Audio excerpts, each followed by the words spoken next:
Boogeyman. This is one of the most overused terms in MMA. People often use it to describe up-and-coming fighters that are merely avoided and ducked by the ones that have already established their rank. But this doesn't take into account the overwhelming sense of eeriness and the powerful mystique of someone that is truly feared. A boogeyman is unavoidable. They're always looming in the darkness. No matter how to separate yourself from the pack, there will be that one man that you can't seem to shake. And if you meet them head on, you are going to get scathed. So today, we're going to discuss the few unshakable, unavoidable, and truly feared men in combat. We're going to discuss the Boogeymen. In 1976, the Soviet Union invested over $1 billion in Cuban factories. A year later, Yoel Romero was born, the soldier of God. One look at him, and it's no mystery as to why some think he was created in one of those Cuban Soviet-funded labs. Romero grew up in poverty, and he took to combat sports at a young age. When Yoel was a boy, Cuban government officials sought him out in order to put him into tryouts for wrestling and boxing. Yoel was then placed into the strenuous and gritty Cuban wrestling program in which he developed to become one of the greatest wrestlers on the planet. In 1999, Yoel won gold in the World Wrestling Championships, and in 2000, he took silver in the Sydney Olympic Games. He then went on to win 5 Pan American Championships. And given that a wrestling base was ideal for MMA, there probably wasn't a man alive more tailored to mixed martial arts than him. Yoel Romero made the transition in the early 2010s, and in 2013, at the age of 36, when most men were thinking about retirement in MMA, Yoel made his UFC debut. As you could imagine, his transition was seamless. Yoel knocked out his first opponent with an earth-shattering flying knee, one of his most impressive KOs to date, as you can see him launching himself in the air like a cannonball. Yoel then rose through the ranks, tearing through each and every fighter in the middleweight division. And this was probably the most stacked the middleweight division had ever been, for the top 10 was referred to as the Murderer's Row, compiled with beasts like Jacare Souza, a young Derek Brunson, and Tim Kennedy, who was a real-life active Special Arms Forces member. Yoel ran through all of them and earned his shot at the former champion Chris Weidman, who had only recently lost his belt. Chris Weidman was a decorated college wrestler. Yoel took Weidman's accolades and shoved them up his ass, stuffing 7 of 8 of Chris Weidman's takedowns and landing 2 takedowns of his own. In the third round, Weidman attempted a takedown, but this time he was met head-on by a perfectly timed flying knee, another terrifying and unexpected KO. There are guys that could put a beating on you with volume like Max or pinpoint accuracy like Anderson Silva, but Yoel, he didn't do that. He took his time. Romero had this thing where he'd just lull guys to sleep in the beginning of his fights. He'd start off moving around the octagon like an old man, unassuming, lazy, sometimes throwing awkward pillow punches, not even meant to hurt you, just to chuck them out there.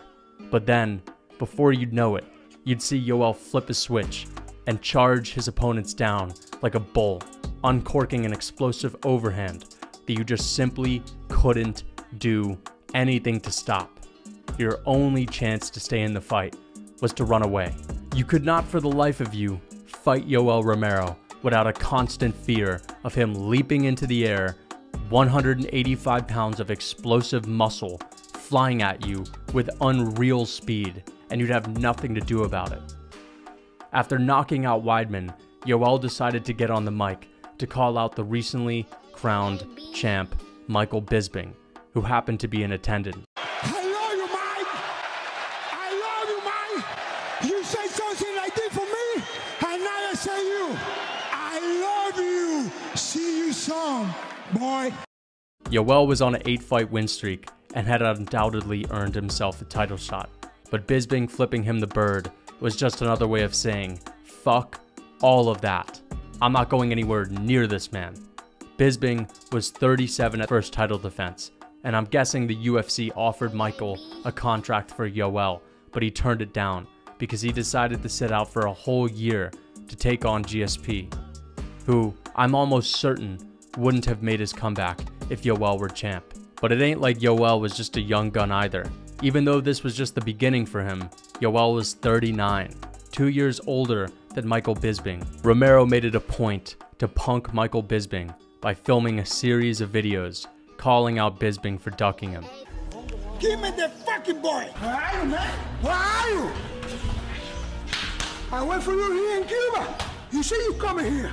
Thankfully, a surging contender from Australia stepped up, Robert Whittaker. He was also on a tear, riding a 7-fight win streak. And given that both men were equally deserving, the UFC decided to put an interim belt on the line. Whittaker edged out the victory, but like every other Romero opponent, he left completely injured, suffering a torn ligament in his knee, courtesy of a Yoel Romero foot stomp. You see, this is what made Yoel so terrifying. It wasn't just whether you could beat him, you would need to survive him, something most of his opponents just couldn't do. 6 months after his loss to Robert Whittaker, Romero filled in as a late replacement for what would have been an undisputed title fight between Luke Rockhold and Robert Whittaker. GSP had recently retired after beating Bisping, and Yoel was the only available opponent that was willing to take the short notice bout. Romero missed weight, so the UFC announced that Rockhold was the only one eligible to earn a title win, and if Yoel won, he'd go home empty-handed. Nonetheless, the fight went on as scheduled, and this is where Yoel earned yet another nickname, Man of Steel. Because like when I was punching and kicking him, he felt like metal, like a dude made out of concrete. Rockhold was known for taking a kick-heavy approach, and he did just that against Romero, but it backfired. Although Rockhold was landing early, you could see him starting to wilt as the fight progressed. Why? Because Romero hurt to kick. Rockhold said that hitting Romero felt like he was hitting steel, and that he literally couldn't proceed to do so without inflicting damage on himself. For goodness sakes, Yoel Romero was basically unbeatable. How in the fuck were you even supposed to have a chance against this guy when you couldn't even hurt him? In typical Romero fashion, he hardly did anything throughout the first 2 rounds, landing pitter-pat shots and just allowing Rockhold to show his hand. However, in the 3rd round, Romero exploded on Rockhold and knocked him out cold with a vicious overhand right. After the KO, you can see Romero running around the octagon like an ancient warlord, showing the crowd that despite being a 40-year-old, he was going to be sticking around the top of the middleweight division for some time. And for the most horrific moment of them all, Romero went up to Rockhold after knocking him out, kissed him, and told him that he loved him. Imagine waking up after getting knocked out just to see Yoel Romero in your face telling you that he loves you. Although Yoel missed weight, he was given another crack at the belt against a recovered Robert Whittaker, who had been injured ever since their first battle. In their rematch, Yoel and Whittaker had one of the greatest fights of all time, a back-and-forth brawl, where Whittaker broke Yoel's orbital bone in the 2nd round, being the first and only man to seriously injure Yoel in the octagon. However, Romero wasn't short on inflicting his own damage in this fight. He would go on to knock Whittaker down twice and dominate the final round, in which Whittaker resorted to surviving. Whittaker yet again got his hand raised. See history. Oh, you recognize this guy? Yeah, that's Israel Adesanya. Or should I say, just another guy that got punked by Yoel. Adesanya had just knocked out Robert Whittaker to win the undisputed middleweight belt and wanted to make a quick turnaround to defend his title. With Paulo Costa being injured from getting into a war with Yoel Romero, go figure, there weren't any other deserving contenders, aside from one, our boy, Yoel. Normally, the champion wouldn't even think about fighting Romero. After all, he had multiple cracks at the belt and wasn't even on a win streak.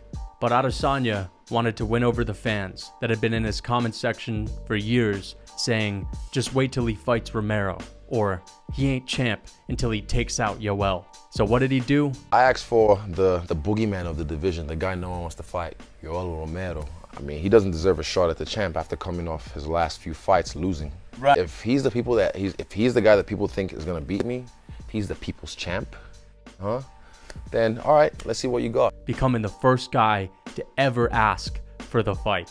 But it was a huge mistake. You see, Adesanya was touted as the best striker in MMA at the time, and he wanted to prove to people that he could be the first one to finish Romero. But all that went out the drain when he actually came face to face with the soldier of God. Yoel was 43 at the time, and you'd think that Father Time would start to catch up with him, but no. He came into fight week looking bigger and scarier than ever. Yoel knew that this was his last chance, and he had a special energy about him all week. He was as intense as you could possibly imagine, and had one of the most chilling interviews ever just a few days prior to the fight. Everything is possible in your life when you believe. When you believe, everything is possible. You have two hands. Maybe everything is possible. Go. Go. And take it whatever you want to do. In their final stare down, you can see the nervous energy from Izzy as he stands across from the much shorter Yoel. Just judging by Yoel's facial expression and wide eyes, he looks like the last person you'd ever fuck with. In the first round, Yoel came out slower than usual, literally standing still for about a minute to try to confuse Adesanya, who eventually tried to close the distance but caught an enormous overhand right flush to the face. From here on out, Adesanya wanted no part of engaging with Romero, and he opted to leg kick at range for the rest of the fight. There were multiple moments where Yoel tried to blitz forward to rush Adesanya, but he had no success because Adesanya would literally turn his back and sprint away. So much for being the first guy to finish Yoel. And don't get me wrong, most of us fans would be crawling up to get out of the cage if we were in there with the soldier of God. But Adesanya had made it a point leading up to this fight to say that he would finish him. And a lot of people put the blame on Romero for this one, but he was the only guy actually trying to rush forward on multiple occasions. If I could sum up the fight with one picture, this would be it. Romero screaming in the face of a spooked Adesanya as if to say, "You called me out, I didn't win, but you got punked." Romero never became a champion, but the most impressive part of his career is that he never had a legitimate loss aside from the first fight with Robert Whittaker. The Adesanya fight, the Costa fight, and the second Whittaker fight were all controversial. To summarize, the way to beat Romero was to merely survive. A true boogeyman. Tony Ferguson. El Cucuy. When you take a look at Ferguson, you can see why he acquired the name El Cucuy. Tony looked like an assassin. Tony's face was sunken in and sharp like a knife, and his long arms with razor-like elbows added to his fear factor. The guy looked like a weapon. Although he never won the undisputed title, you have to understand how good this man was. To go 15-1 in his first 16 UFC fights, part of them being the legendary 12-fight win streak. To do that in the UFC's toughest division is second to none. He was known for marching people down and breaking them with relentless pressure and volume. He fought like a meat grinder. Anywhere the fight went, you could be sure to take damage. Tony had one of the longest reaches in the UFC lightweight division's history at a staggering 76.5 inches. He could light you up from a distance with heavy jabs and elbows. Unlike most fighters, Tony wouldn't just throw kicks aimed at your leg or your calf. He would aim for the shins, and he wouldn't give a single fuck about whether you checked it or not. He'd smash your legs with heavy low kicks and batter you until you'd had enough and wanted to relieve yourself by taking the fight to the ground. But this was just a pick your poison position, because some would say that going to the ground with Tony was even worse. He was famous for slicing guys up with vicious elbows on bottom, and when guys knew that there was just nothing they could do to stop his offensive onslaught, they'd just wilt, and he'd eventually wrap them up in a submission, his favorite one being the Darce choke, which also gave him a nickname, the Darce Knight. He was just one of those guys, like Romero, you'd just have to endure and survive at best. There was no finishing him. He was way too tough. He had a granite chin, and his cardio was better than everyone else's. The guy had a mystique about him that I've never really seen in any other fighter, in part due to his insane work ethic. Tony was known for being one of the hardest workers in MMA history, if not the hardest worker. The great Chael Sonnen has a perfect quote to summarize it. Chael said, "Every hard practice that I've seen in my life inspired me. Great wrestlers, strikers, jiu-jitsu guys, when I saw them work their asses off, I knew that I needed to work like them. But I remember seeing Tony work out, and for the first time, I wasn't inspired. Because I remember telling myself, if that's what it takes, if that's really what it takes to be great, I need to find something else to do. I need a break. I need some human interaction. I gotta turn on some music." But Tony, he didn't have any of those things. He just continued to put his nose to the grindstone. I know I remember hearing horror stories on how impressive Tony's cardio was as well.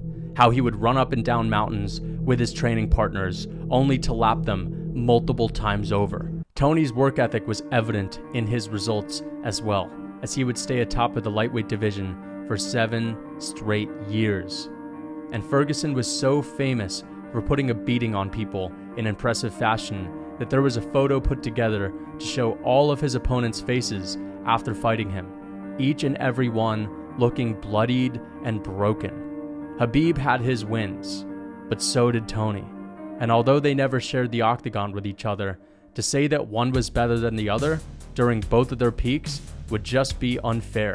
Tony had just as much of a claim to being a champion in his career. The disputed belt never came, given that Conor McGregor had held up the division during his stunt with Mayweather. I think it was just one of those situations where Khabib was in the right place at the right time.